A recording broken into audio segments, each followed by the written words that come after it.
Welcome to Inclusion Matters, a podcast about children's development from the Center for Inclusive Childcare.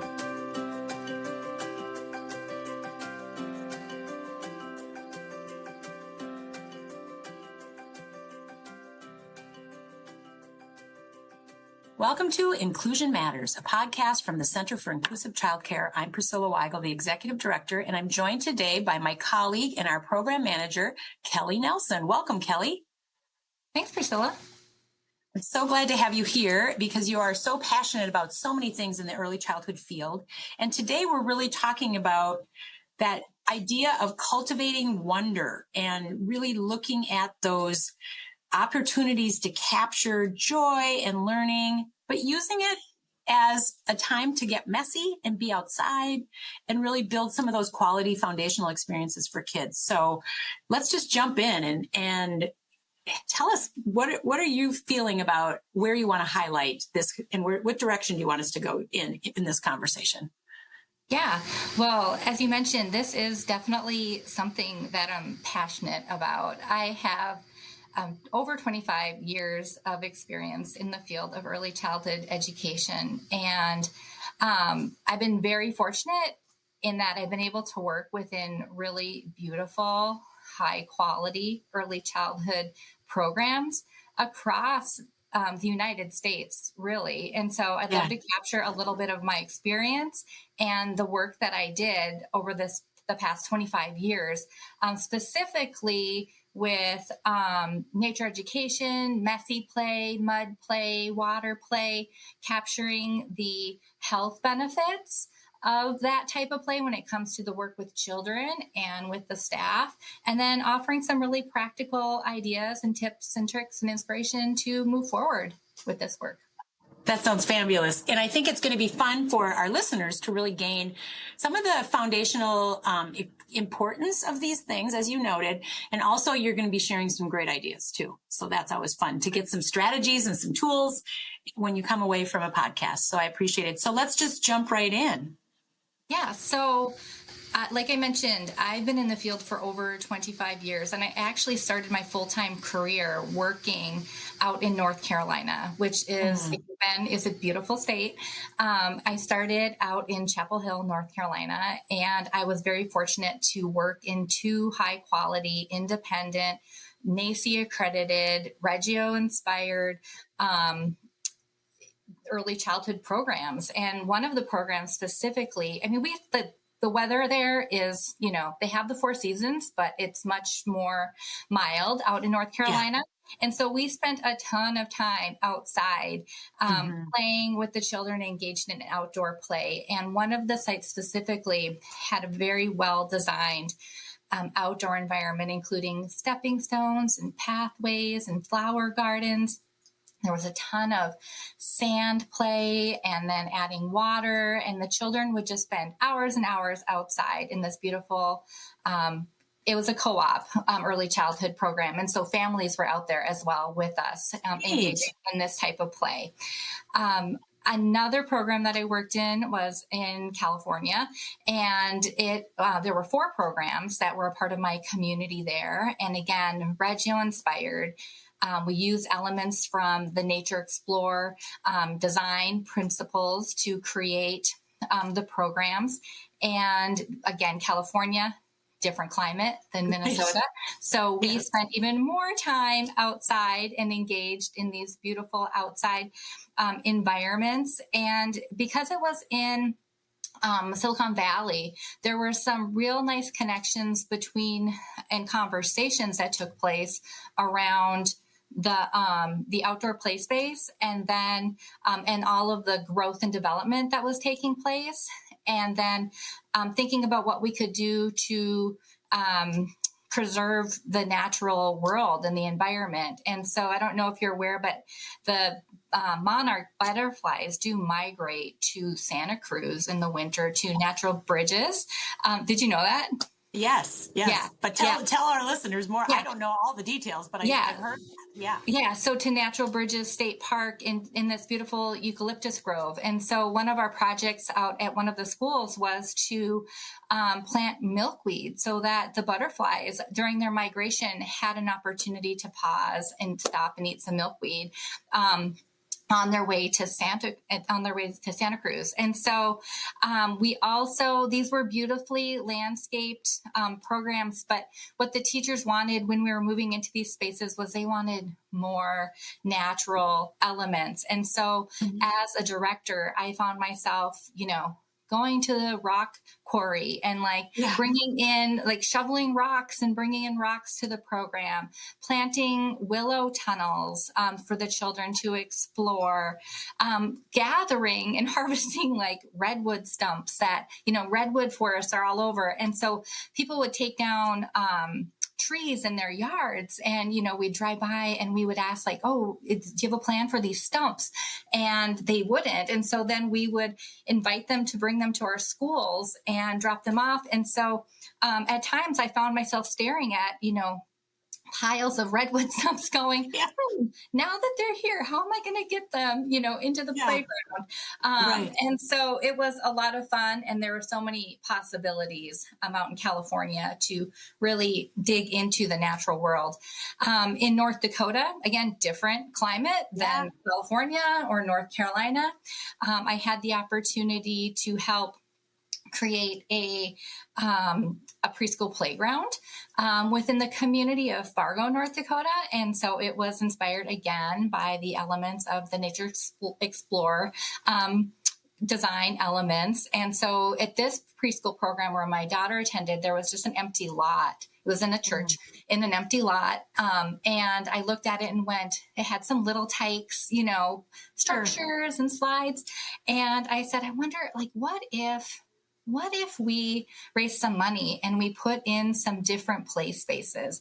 And so I used my knowledge from my work in North Carolina, in California, to pull together the community within the congregation and families of the preschool to create a beautiful outdoor play space for the children, and not only used by the preschool, but within the community that lived around the church. And it still exists. It had, the stage, the sandbox, the stumps, the flower gardens, the vegetable gardens. And while I'm no longer there, we do have someone that cares for that outdoor play space. And then in Minnesota, so I had the opportunity the last 10 years to work in a beautiful, again, Reggio-inspired, Nature Explorer certified program where we had many outdoor play spaces. And it was a very established program. And we had a lot of elements of nature that were incorporated into our curriculum naturally. And we were by a lake. And so we just naturally happened upon all the beautiful wonders of this earth. That's for sure. And it sounds like truly, as you think about, and one thing that's coming to mind, Kellee, as I think about these spaces and these stumps and these rocks, and we may have some listeners who are thinking, yikes, these things aren't safe. They're not, what about skin knees and injuries and all of that? And that might be a topic for another day. But I do think that sometimes it is hard to get that full buy-in for folks if they haven't experienced the joy of that type of nature explorer play. It can be challenging to win people over to that idea. It sure can. Yeah. And so what I encourage folks to do is to ease into it, have conversations with folks around, okay, what are your concerns when it comes to having rocks on the playground or having stumps on the playground? How can we help support the children's development and ensure that you're comfortable with all these natural elements in the playground as well? And so, it's a little bit more risky play. But I think if you invite people into the conversation and you kind of unpack that and you start slow and you observe the children, you get to know your children and where they're at. You have conversations with the children around how to be safe with these materials. Then I think you'll find that it can be very successful. I know that it can be very successful. Right. You have a lot of, you've seen it. I have a lot of experience in these different spaces. Yeah. And I'm thinking about too, as we talk about, helping people understand that it's possible and that kind of prep work. Also, it's really a wonderful opportunity, and there's health benefits related to this kind of play, even though it's risky play. But tell us more about that. Yeah, absolutely. And so there's a ton of research out there. So I'm not here to just repeat the research that does exist, but I believe that all children have a right to rich outdoor experiences. And as you mentioned, there are many health benefits to having children engage in outdoor play. In fact, the initial research, began because of increased behavior challenges that the children were experiencing in the classrooms. And someone went, like, what are some different strategies that we can use in order to address these issues? And they found that when children are outside and they're more engaged outside, there are less issues. Right. And so that's just really foundational. But then also, if you think about what children do when they are outside, when it comes to skill development, they're enhanced, creative play. So open-ended materials provide a lot of possibilities when it comes to how children interact with them. So how do they interact with big branches, with loose parts, with wood cookies, with water, with sand, with mud? And the open-ended creative play enhances, their imagination. And then when it comes to like their physical and mental well-being as well, as I'm sure you can relate when you go outside. How do you feel? Yeah.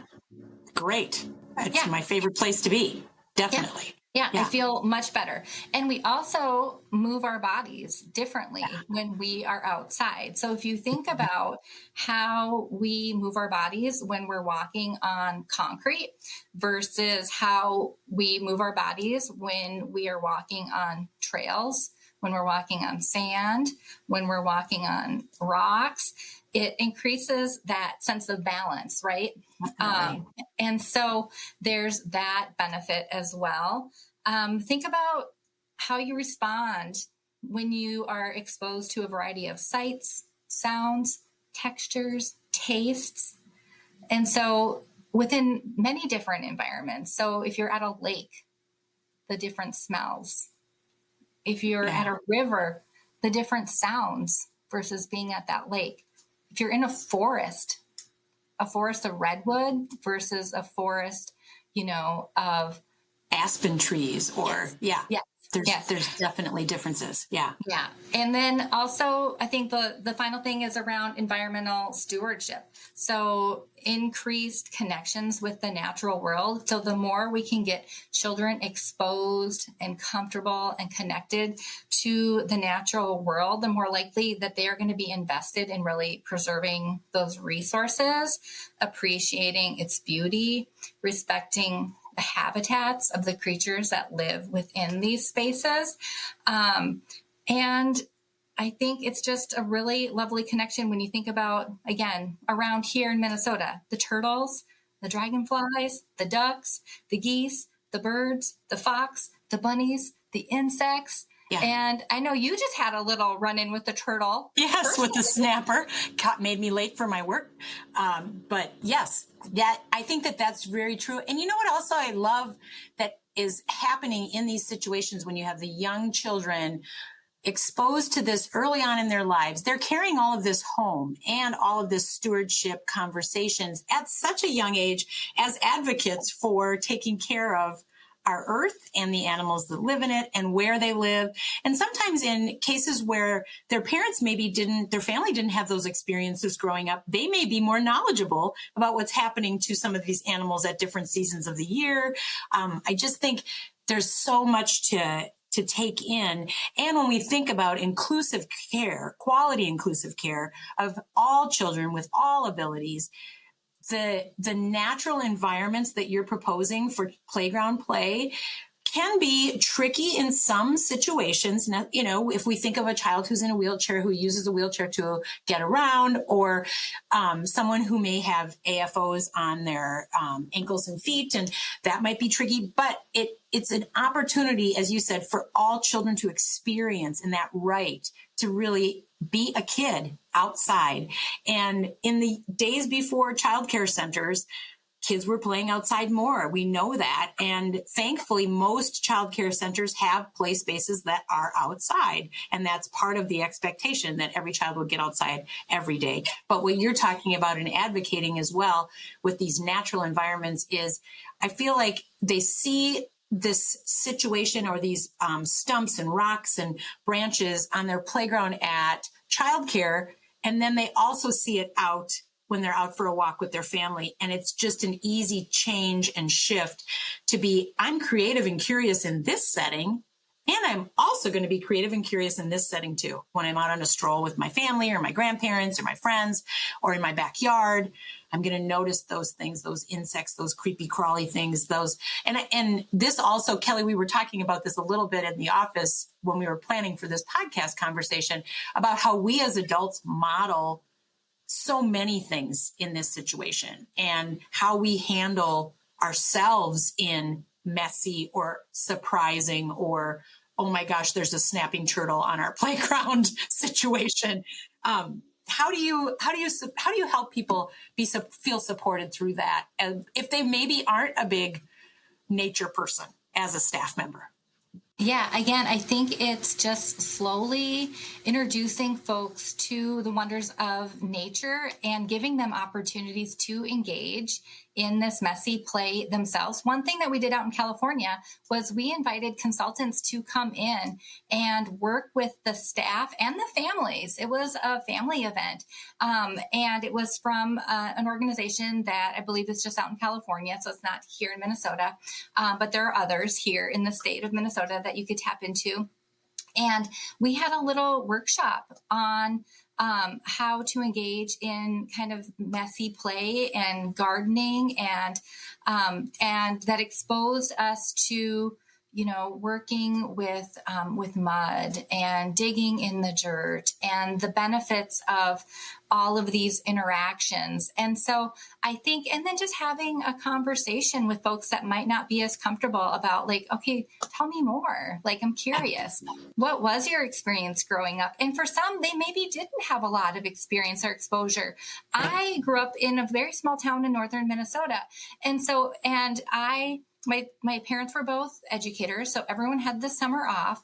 And so in the summer, we had a strawberry patch. It was a pick your own. So I was out in the strawberry patch often. We had a lake place. And so I was out at the lake all summer. When it rained, we were collecting the earthworms, so that we could use them for fishing. We were, chasing butterflies. We were mixing potions in our sandbox. Oh, yes, always. Yeah. And so we were fishing in mud puddles. And so that is what I grew up with, but not everybody had that experience. And so honoring, respecting, being mindful that everybody's entering this at a different place, and depending on their culture, too, when it comes to messiness, which is something that I'm going to speak to when it comes to one of my favorite times of year. Yeah.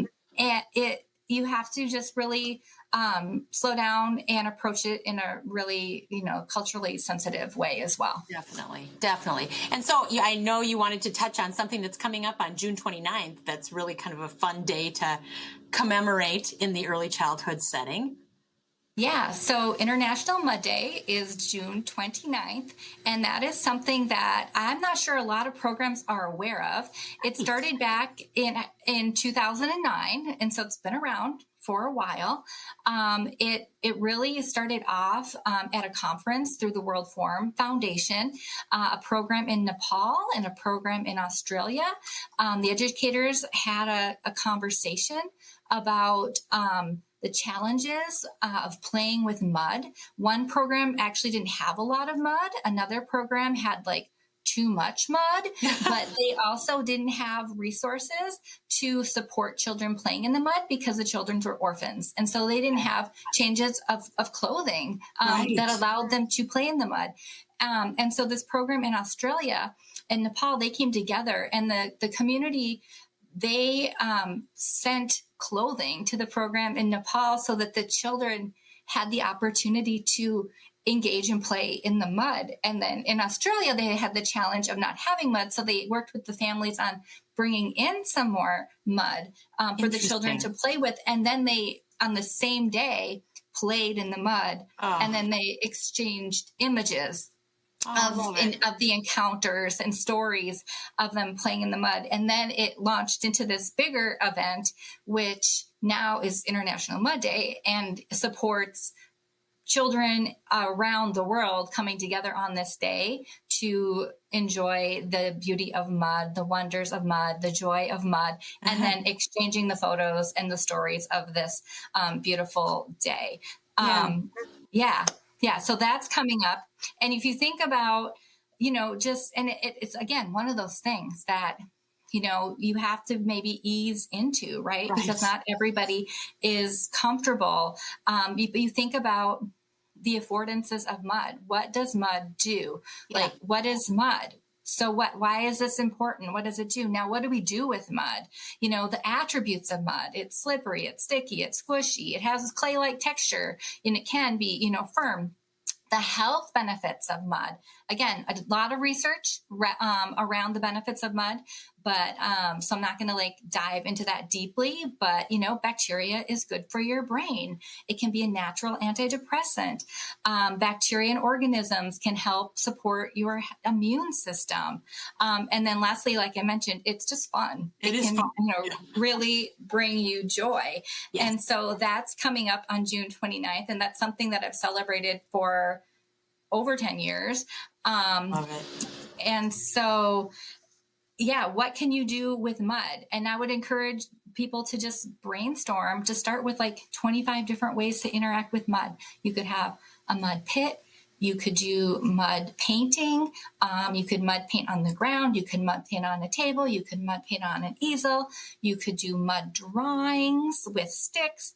You could add water to mix potions. There's something really magical about mixing potions, again, with sand and mud. You can make mud pies and add really beautiful natural materials to give them little pops of color, like petals and leaves. You could put mud in your sensory table. You could have buckets with mud. You could have mud on a tarp and then allow the children and staff and families to just kind of sit on the tarp of mud. Mud molds, mud kitchens are super popular as well, and they're very inexpensive to make with recycled materials. So there's just lots of opportunities to engage with mud and to get started with this. And like we discussed, prepping families, prepping staff, having the conversations, getting everybody involved in this event, I found really creates a successful event. Oh, that's fantastic. That sounds like so much fun. And I think too, with all of these suggestions, I know that there's a lot of ways to incorporate more outdoor awareness, curiosity, all of that. And as we wrap up, Kellee, can you just highlight some things that really can be super inexpensive for an educator who's trying to support this kind of learning in their settings, with just things that you can do with all of these natural items? I know that, you generated a list of all the mud things, but if we think about other options too, aside from mud. Yeah. So when you are spending time, sand is another material, right? So similar but different. So what are 25 different ways that you can engage in sand outside of just your traditional buckets and trucks, in the sandbox? And so thinking about the sand pies, the sand molds, when you add water to sand, how that really changes the quality of the sand, and then nature walks. So spending time outside. And again, you have every environment, it's going to be in a different, you're going to have different elements of nature, kind of accessible to you. But thinking about what you can do on a nature walk, you're collecting, you're sorting, you're color mixing, you're observing, you're having conversations. Maybe you're looking for birds and tracks and other wildlife. You're maybe painting, you're drawing while you're out on your nature walk. You're bringing families in as well. One program where I worked, we had an established family nature walk every month. and the families were invited to come along with their child and participate in a nature walk. And then, like you said, it's something that they can then bring home and do on the weekends with their family as well. Water play, different ways to play in the water. So sprinklers, misters, little hamster drips for the hoses, spray bottles, water tables, potion mixing. Again, can you tell I love potion mixing?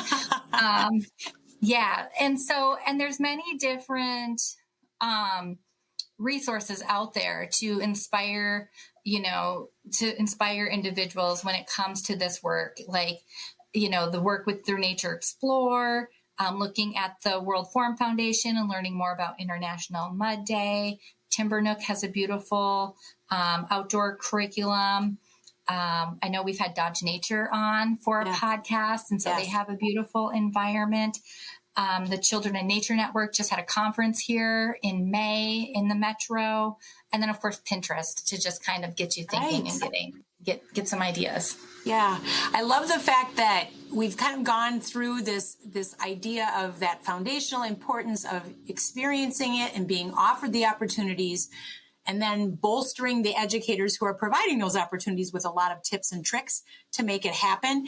And as you said, ease into it. I mean, you're not going to necessarily start out on day one and have everything in place for a full nature-inspired playground. But if you're in the city and you still are taking something that you're calling a nature walk, and you're maybe needing some magnifying glasses, or maybe you need to highlight some of those things like the grass growing up between the cracks of the sidewalk pavers and little things that seem very subtle that children might not even notice. And you're going to be able to draw attention to that as their educator, taking them along with you on that adventure. Mm-hmm. Thank you, Kellee, for all of these great suggestions. And we look forward to all celebrating International Mud Day. Thanks, Priscilla. Have a good day. You too. And for our listeners, as Kellee noted, we do have other podcasts and tip sheets related to nature play on our website, with partnership with Dodge Nature Preschool, and one of their educators there, Joey Schoen, who has a long experience in early childhood, working in the field of really focused nature preschool work. And we look forward to having you back, Kellee, for other topics, as we know that you've done a lot of different things to support quality care for all children with all abilities, and we thank you for your time today.